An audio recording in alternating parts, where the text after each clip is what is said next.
Notre histoire n'est qu'une suite d'événements incroyables. Chacun de nous peut en changer le cours.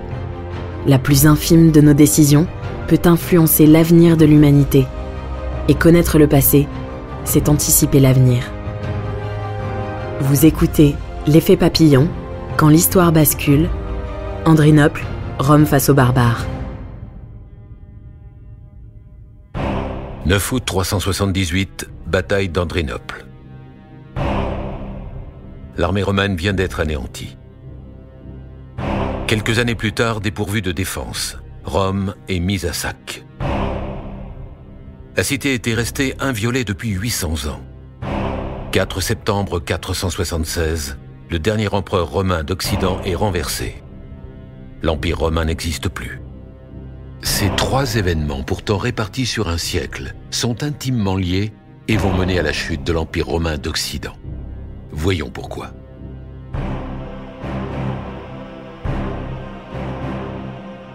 Aujourd'hui, la Méditerranée est divisée et souvent le théâtre de conflits.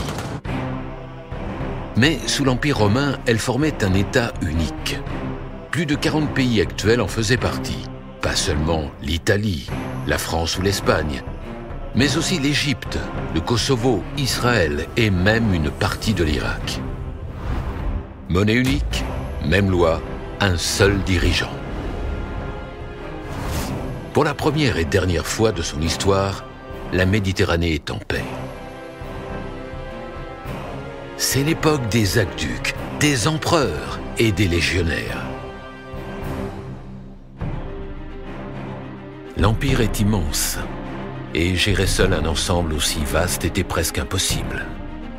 Si aujourd'hui le survoler en avion prend quelques heures, le traverser à cheval pouvait prendre des mois.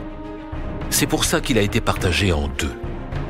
À l'est, l'Empire d'Orient. À l'ouest, l'Empire d'Occident. Un territoire, 2 trônes et 2 empereurs qui travaillent ensemble au bien-être de l'Empire. À l'époque qui nous intéresse, en 375 après Jésus-Christ, il se trouve qu'ils sont aussi frères. Valentinien, l'aîné, excellent général, gère l'Occident d'une main de fer. Plus discret, son frère Valens a du mal à imposer son autorité sur la partie orientale. Par son charisme, Valentinien domine son petit frère Valens. Cette différence de personnalité entre les 2 frères va se révéler cruciale pour la suite des événements. Bienvenue dans la mémoire de l'humanité. Ici, nous pouvons contrôler le temps, analyser et comparer des milliards d'événements, les modifier pour réécrire l'histoire à l'infini.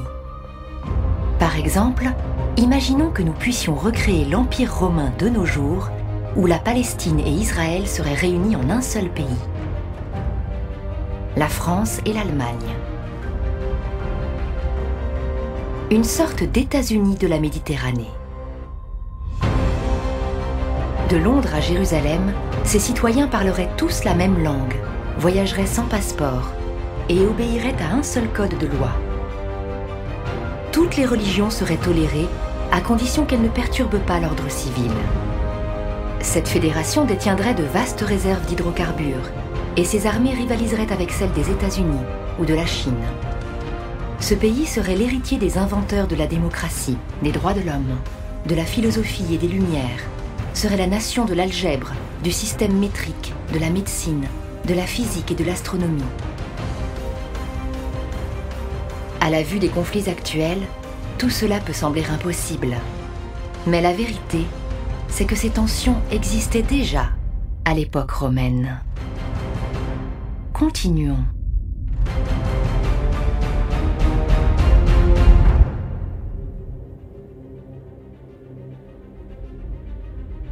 L'Empire est riche et, au-delà de ses frontières, les peuples barbares guettent la moindre occasion de participer au festin.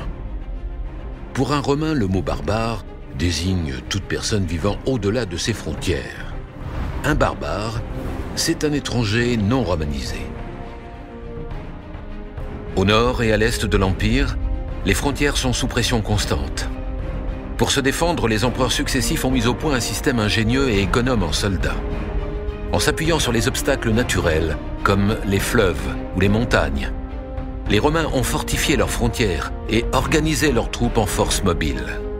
Ces travaux, parfois pharaoniques, sont encore visibles aujourd'hui comme le mur d'Adrien en Angleterre. À titre de comparaison, les forces impériales comptent sensiblement le même nombre de soldats que l'armée française actuelle, mais protègent un territoire bien plus grand. Ce système est d'une redoutable efficacité. Empereur dynamique, Valentinien passe le plus clair de son temps à restaurer les fortifications de l'Empire, et il le fait bien.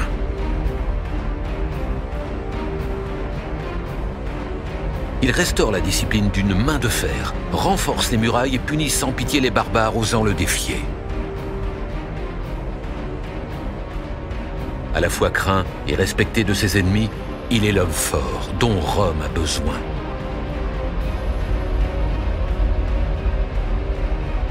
Mais c'est alors qu'il reçoit une délégation de barbares venus négocier une trêve que va se jouer le sort de l'Empire. L'empereur écoute les chefs barbares, mais l'audience se passe mal. Valentinien s'emporte, rentre dans une colère noire, insulte les chefs barbares et soudain, au plein milieu d'une phrase, l'empereur s'effondre, terrassé par une hémorragie cérébrale. Valentinien Ier, défenseur de Rome, meurt dans la nuit.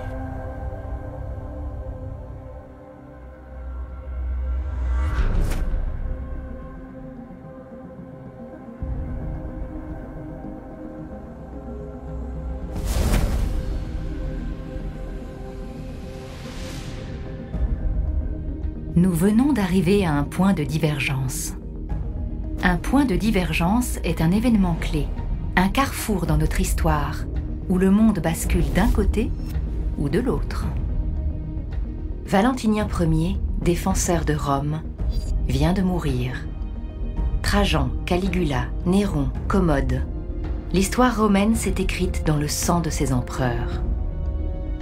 À une époque dangereuse, où la menace d'une invasion barbare est permanente, la disparition d'un empereur capable est grave pour l'Empire.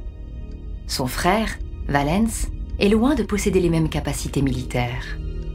Son fils, Gratien, est encore jeune. La mort de Valentinien laisse l'Empire sans véritable chef. Quelquefois dans l'histoire de l'humanité, il est arrivé que les décisions d'un seul homme bouleversent des millions de vies. En 1942, Hitler domine l'Europe. Un seul homme a le courage et les moyens de l'affronter. Winston Churchill, Premier ministre anglais, refuse catégoriquement la paix que lui proposent les nazis. Durant toute la guerre, il sera un rempart inébranlable.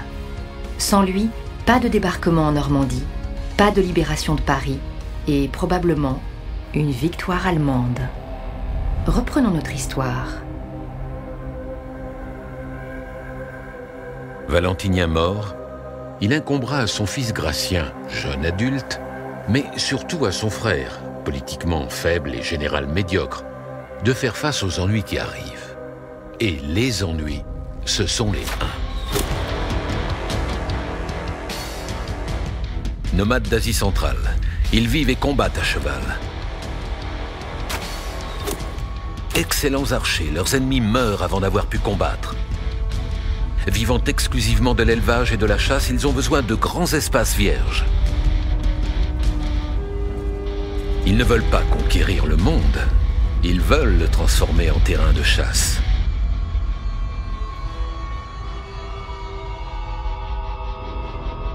Sur leur chemin, ils tombent sur des Goths, peuple barbare germanique. À cette époque, les Goths forment un grand royaume. Au contact de leur puissant voisin, l'Empire romain, ils ont développé leur commerce et leur art de la guerre. L'efficacité de leurs guerriers est bien connue des Romains qui les recrutent souvent comme mercenaires. Mais personne ne résiste aux cavaliers des steppes.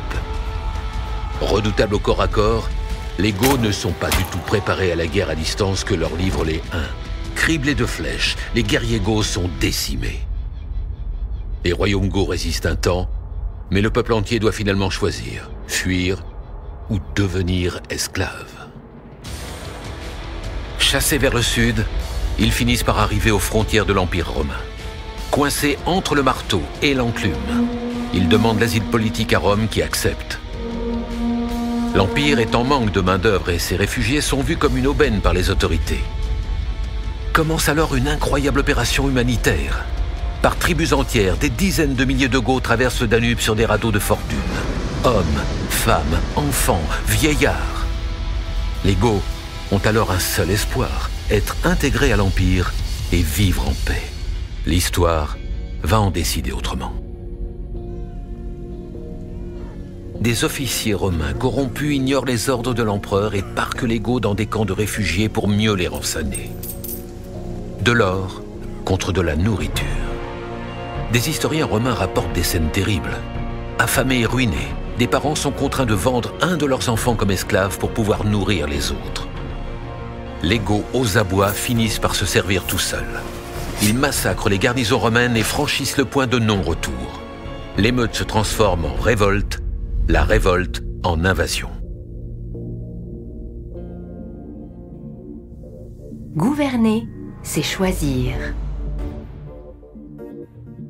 Que se serait-il passé si Valens avait refusé l'accès à l'Empire? S'il avait demandé à ses troupes d'empêcher les barbares de traverser le Danube? Pour les Goths, entassés par dizaines de milliers sur les rives du fleuve, le questionnement aurait été de courte durée. Ils auraient certainement été massacrés jusqu'au dernier, ou, pour les plus chanceux, réduits en esclavage. Les Huns n'étaient pas les plus cléments avec les vaincus. L'histoire des Goths aurait pu s'arrêter là, et le monde n'aurait gardé d'eux qu'une vague trace dans les méandres de l'histoire. Plus de royaume ostrogoth en Italie, plus de royaume wisigoth à Toulouse. Pour les Romains, ce drame serait passé inaperçu. L'Empire aurait continué sa vie normale. Pour un temps, du moins.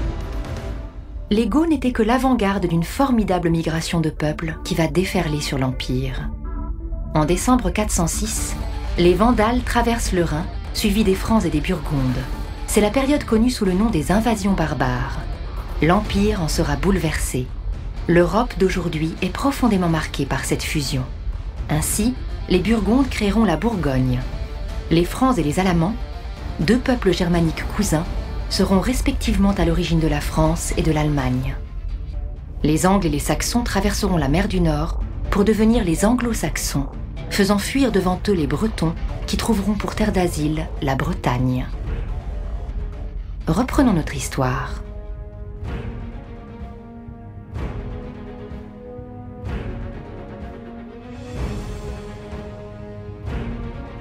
Les Goths ravagent le nord de l'Empire. Valens, le frère empereur, se décide à agir. Il rappelle ses vétérans, rassemble toutes les troupes disponibles et part restaurer l'autorité impériale.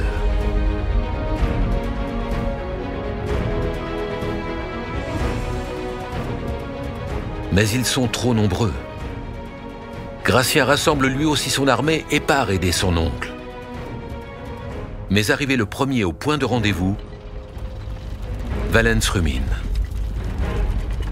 Longtemps dans l'ombre de son puissant frère aîné, il a besoin d'une victoire militaire pour redorer son image. Valentinien encore vivant, Valens aurait patiemment attendu les renforts et la victoire aurait été certaine. Mais il a beaucoup de mal à accepter l'aide d'un enfant, fût-il empereur. Contre l'avis de ses généraux, la bataille est engagée et elle vise, ni plus ni moins, l'extermination des Goths.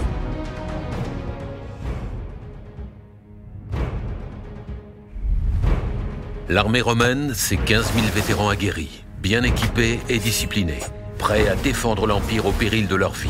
En face, les guerriers Goths sont innombrables. Ils ont tout perdu et se battent pour leur vie et celle de leur famille. Sous un soleil de plomb, les deux armées s'observent depuis des heures. Au lieu d'attaquer tout de suite et d'en finir, Valens commet une erreur. Il hésite. Au combat, la moindre hésitation peut être fatale. Mais Valens est un politique, pas un soldat. Et il semble ignorer une chose essentielle. Laisser son armée en plein soleil, sans eau et le ventre vide, c'est quelque chose que l'on évite de faire. Les Romains en ont assez, Ils ont soif et subissent les provocations des barbares depuis le début de l'après-midi. La discipline se relâche. Tout à coup, sans en avoir reçu l'ordre, la cavalerie légère romaine, excédée par l'attente, lance l'attaque. Valens, au pire des moments, vient de perdre le contrôle de son armée. Laissant leur famille dans leur camp fortifié, les Goths se ruent à l'assaut.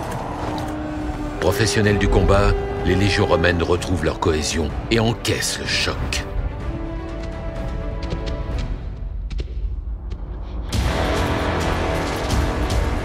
« 5000 cavaliers barbares, ou bas-mots, arrivent alors par surprise sur les hauteurs du champ de bataille. Les Romains ne les ont pas vus venir. La cavalerie est une arme de choc, alliant la masse à la vitesse. 600 kilos, lancés à 30 km/h, concentrés au bout d'une lance. Ce qui arrive sur l'armée romaine, c'est un tsunami de 3000 tonnes de chair et d'acier. En temps normal, une troupe de fantassins s'échange contre une telle attaque.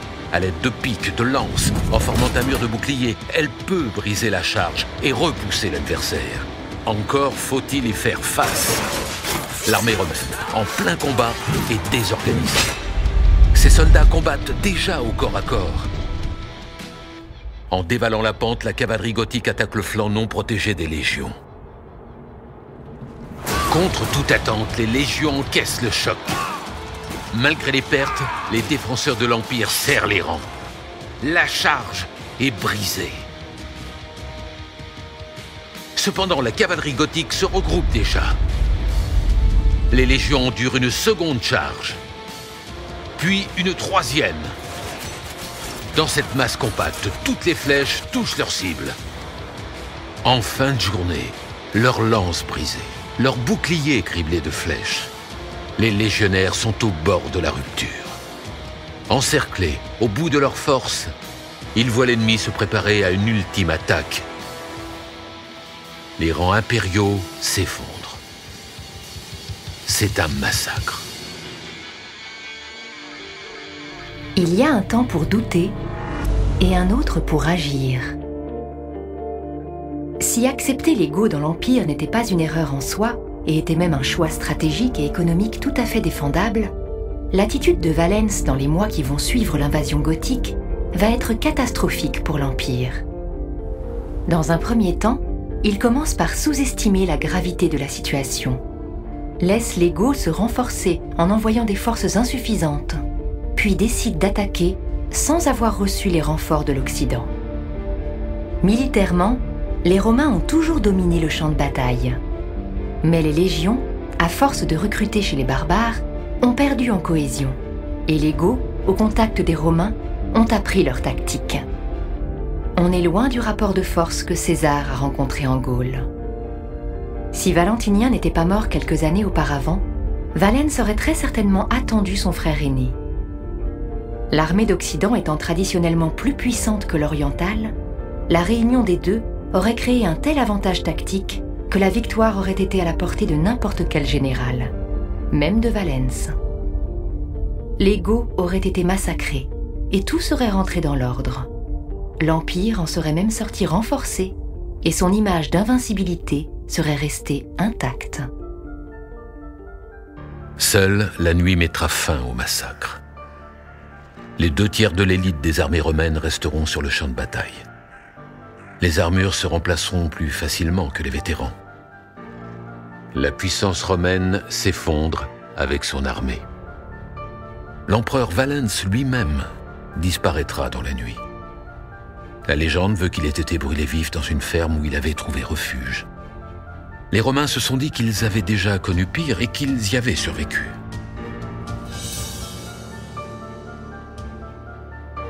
Mais cette fois, Rome se retrouvait avec un peuple entier sur ses terres.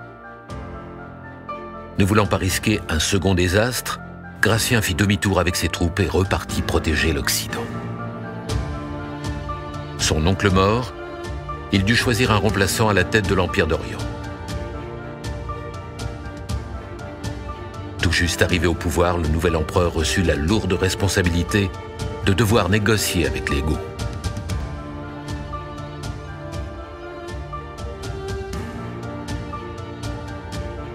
Et le marché fut simple. La tranquillité contre de l'or. On essaya tout pour éloigner l'ego. Promesses de terre, de titres, de royaumes. Et par une ironie de l'histoire, de tractation en tractation, les Goths se déplacèrent lentement de l'est à l'ouest, ce qui les mena droit sur Rome. Le sac de Rome par les Goths en 410 n'est pas la seule cause de la lente agonie de l'Empire, mais elle est un signe fort pour tous ses prédateurs. L'armée romaine n'est plus invincible. Attaqué de toutes parts, rongé par les intrigues politiques, l'Empire romain d'Occident perdra ses provinces les unes après les autres et finira par disparaître. La fin de l'Empire marque le début d'une nouvelle ère de notre histoire, le Moyen Âge. L'Empire d'Orient, lui, survivra pendant plus de 1000 ans sous le nom d'Empire byzantin. Mais ceci est une autre histoire. L'Empire aurait-il pu survivre? Quelles sont les causes de sa disparition? Quel événement déterminant a accéléré sa chute? Comment un empire de cette importance a-t-il pu disparaître? Beaucoup de facteurs entrent en jeu. Les intrigues politiques, les défaites militaires, les facteurs climatiques qui entraînent les grandes invasions, la perte du sentiment de citoyenneté, le recul de la virtus romaine. Mais l'Empire avait déjà connu des moments graves. Quelques siècles plus tôt, les légions romaines ont été anéanties lors d'une grande bataille par Hannibal, général de Carthage. Les deux superpuissances de l'époque se menaient une guerre terrible, une guerre pour le contrôle de la Méditerranée. Pour en finir avec l'ennemi juré, Hannibal, à la tête de son armée, traversa les Alpes et attaqua les légions par surprise. Ce fut un massacre. Hannibal était aux portes de Rome. Mais cette fois-ci, Rome se relèvera et finira par gagner la guerre. La fin de Rome a été rude. Le chaos qui a suivi a été traumatisant pour beaucoup de gens. La démographie a régressé partout en Méditerranée. Les villes ont démoli leurs théâtres pour construire des remparts. La Pax Romana n'était plus qu'un lointain souvenir. Mais une fois l'orage passé, le calme est revenu. Lentement au début, il y a eu des siècles difficiles. Mais le Moyen-Âge a été l'heure du renouveau, l'ère de la construction des cathédrales. Les envahisseurs barbares ont certes détruit l'empire existant, mais ils ont aussi apporté du sang neuf. En s'installant dans l'empire, ils ont fusionné avec lui. Comme après un feu de forêt, la civilisation a repris le dessus et est repartie de plus belle. Vous venez d'écouter L'effet papillon quand l'histoire bascule. Si vous avez aimé ce podcast, vous pouvez vous abonner sur votre plateforme de podcast préférée et suivre Initial Studio sur les réseaux sociaux. L'effet papillon quand l'histoire bascule est une série de podcasts coproduite par Initial Studio, Madfilm et Triary Prod, adaptée de la série documentaire audiovisuelle Point de repère, coproduite par Madfilm et Triary Prod, créée par Pierre Lergenmüller et Jean Marc, et écrite et réalisée par Pierre Lergenmüller, avec les voix de Michel Roy et Karine Pinotto.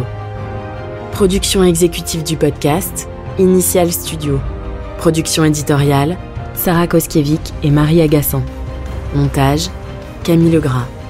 Avec la voix d'Alix Martineau.